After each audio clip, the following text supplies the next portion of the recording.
বাম সমর্থক হওয়ার কারণে সোনামুড়া বাতাতলা স্কুলের 2 মিড ডে মিল কর্মীকে জোর করে কাজ থেকে ছাঁটাই এর হুমকির ঘটনায় সোনামুড়া থানাতে অভিযোগ দায়ের করল দুপকার। বাম সমর্থক হওয়ার কারণে চাকুরি থেকে বাদ করে দেওয়ার হুমকি দেওয়ার ঘটনায় সোনামুড়া থানার দ্বারস্থ 2জন মিড ডে মিল কর্মী 16 বছর ধরে সোনামুড়া মহকুমা বাতাদোলা স্কুলের মিড ডে মিল রান্নার কাজে নিয়োজিত স্বপ্না এবং মাম্পি নামের 2 মহিলা।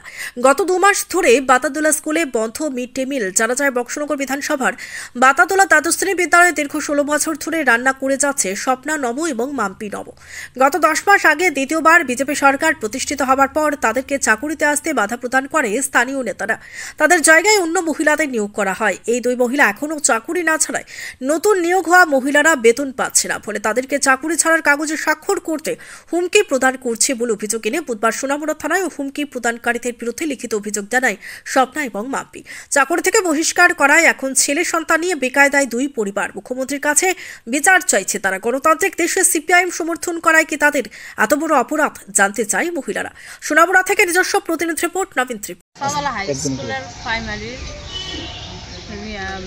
হেল্পার আপনার এই আজকাল 6-7 মাস ধরে স্কুলে ঢুকলেই তারা না করে যে তোমরা যাইও না, আমরা নতুন নিয়োগ করছি রান্না করবো।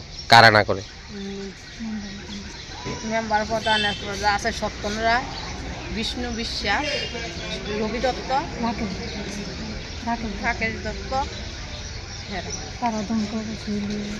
কি করছে তারা?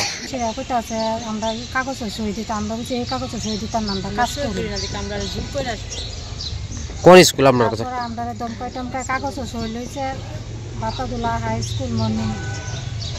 মর্নিং এ কি করেন আপনারা? আমরা মিড ডে মিল রান্না করি।